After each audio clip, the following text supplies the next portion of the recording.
What's up, everybody? I'm Nick. And I'm Jamal. We're from Team Bandwagon, and we're here to discuss... Is your team bandwagon worthy? Jump on that bandwagon if you haven't already. We're not worthy! We're scum! We suck! So the Vikings, last year, 13-3. Really good football team. Now they've got Kirk Cousins instead of Case Keenum. Does it make a big difference? Does it make them bandwagon worthy? Who's seen 13-3 coming? Not I. Even the first Monday Night Football game, it was Vikings and I don't know, whoever team, and I was like, this is a terrible matchup. I'm not watching this junk, and then just slowly throughout the season, Vikings were stacking up wins, man. I think good coaching. Case Keenum finally played with a team that played to his talents, and then not to mention Stephon Diggs, obviously. Yes, the playoff catch miracle. The Minnesota Miracle. The Minnesota Miracle. Yeah. Well, and Adam Thielen, Zach Rudolph, they've got a lot of weapons. So we had a debate. Who's more responsible for the Minnesota Miracle? Case Keenum or Stephon The Diggs? guy who caught the ball! I give credit for the person who threw it, but, It was a great three. It's a great throw by Case Keenum. I'm not taking that away. But to catch it and leap over the defender almost at the same time. The defender took his foot off the pedal, man. He didn't want to put him in the hospital. No, he dived at his knees and tried to take him down. He took his foot off the gas pedal. He didn't want to put him in the hospital. I give credit to Case Keenum. Great throw, my man. You're responsible. Diggs. Stephon Diggs. Remember the name. Comment below and let us know who's more responsible. What, in your opinion, Case Keenum or Stephon Diggs for the Minnesota Miracle? So jumping into the season, let's start with week 1. They're playing at home against the 49ers. What you got, Nick? I got them beating the 49ers in the first game. I do too. It's going to be stacking up a lot of wins this year. I don't see them getting worse. So yeah, I give them a win. Yeah, they definitely get better this year. First opening the season with a win, definitely. The first true test in week 2, they're playing in Green Bay. What you got, Nick? I actually have them losing this game. I do think they're going to be a better team than the Packers, but Aaron Rodgers to start the year, he always plays really well.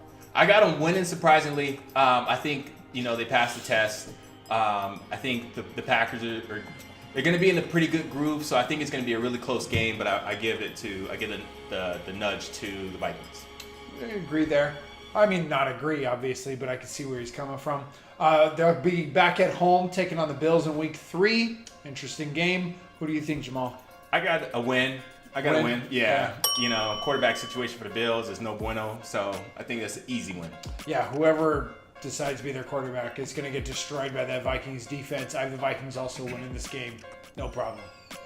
Week 4, they're playing the Rams in Los Angeles, and I have them losing. That's their first loss of the season for me.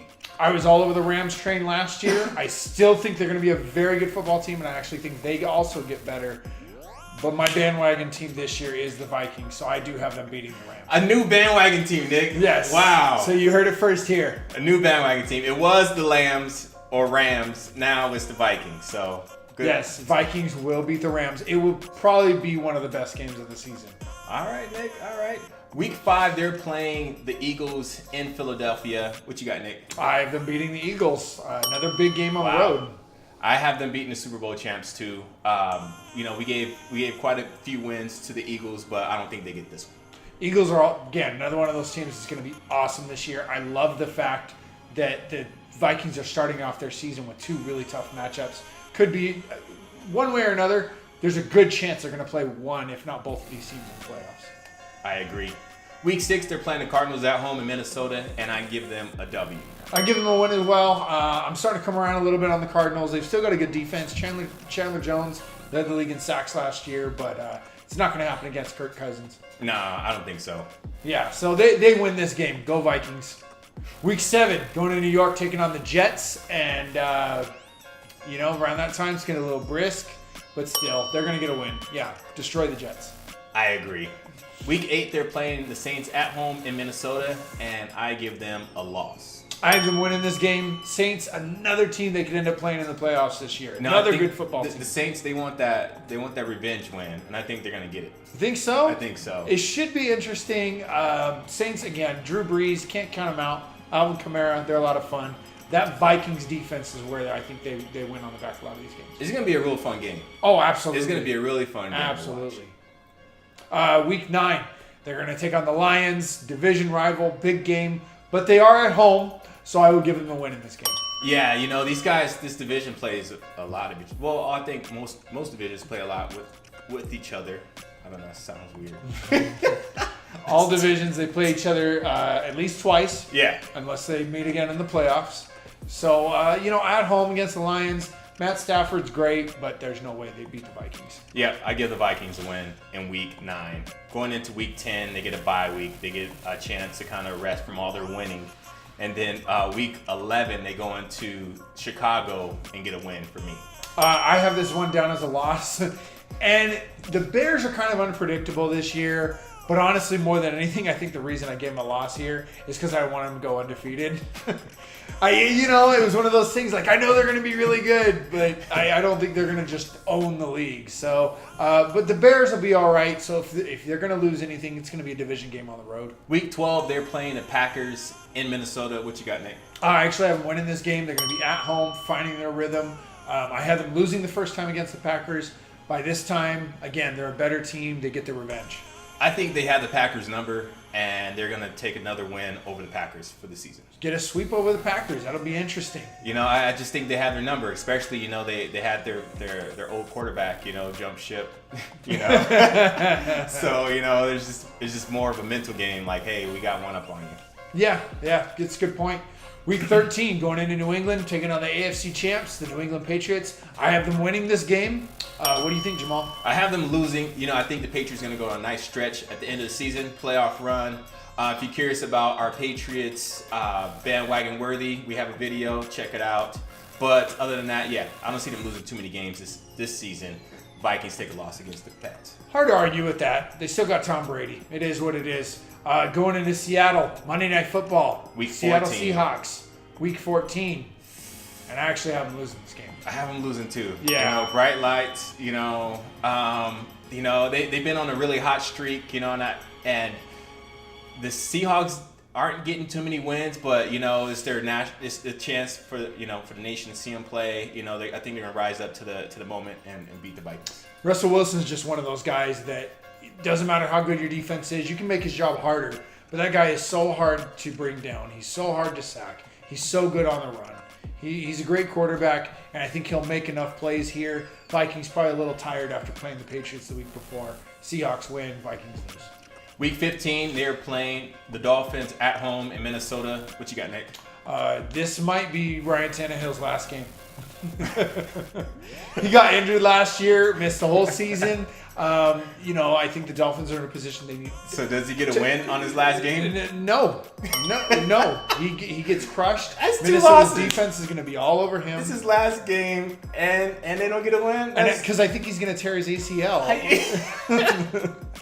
Things over here doing some voodoo magic on. Don't get me wrong, Tannehill. I like Tannehill as a person. I just don't think he's a guy who can carry him to Super Bowl. I think Miami's starting to figure that out, and he is going to get beat up in this game. Well, the Vikings defense is no joke, and Yeah. so I don't see them beating the Vikings. So No way at all. definitely give a win to the Vikings. Good luck, Ryan Tannehill. I hope you play well and stay healthy. After he just put that juju on you. Week 16, going into Detroit, taking on the Lions for a second time, and I have them beating the Lions again. And Jamal, I have them losing to the Lions. I don't know why. Just Matt Stafford. Is that his name? Yeah.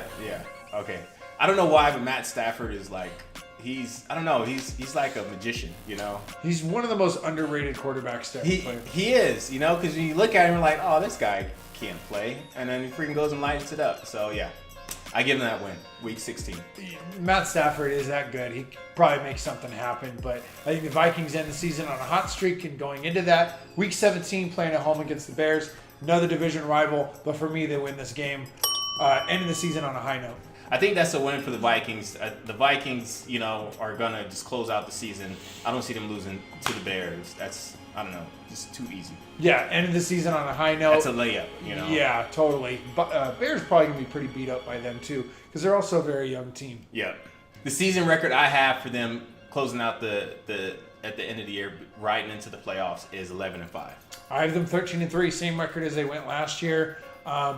Could very well be the best record in the NFC. We'll see. You'll have to watch our other bandwagon videos to find out. Yep. So the big question, are the Minnesota Vikings, the purple people eaters, the Minnesota miracle having people in Minnesota, are they bandwagon worthy? Yes. Check out the Dig Show. I will second that. Yes. Jump on the Vikings bandwagon. Definitely bandwagon worthy. Definitely exciting to watch, especially Stephon Diggs. But I think I think it's gonna be really good. And like I said earlier in this video, I totally gave it away. Sneak peek, right? Haha, spoiler. I am on the Vikings bandwagon this season. This is my team to watch. Can I get you the hat with the pigtails? I'll wear it. You wear it? I'll wear it. Yeah. All right. Hey, it's gonna be right on his head, man. How's it go? Skull! If you enjoyed this video, make sure you give it a like. If you did not like it, if you're a Bears fan and you think we did them dirty, give it a dislike. Make sure you guys subscribe to our Bandwagon Nation YouTube channel. We're delivering awesome content all the time. Check out our live stream podcast. It's dope. And if you want to check out the rest of the teams in the NFL, like the NFC North, Bears, Go Pack Go, whatever, make sure you click here, find out if they're bandwagon worthy. For the other 28 NFL teams, find out if they're bandwagon worthy, click here. And as always, thank you guys for watching. This is Team Bandwagon, where it is okay to jump ship, but it's not okay to lose. Jump on Team Bandwagon and never lose again.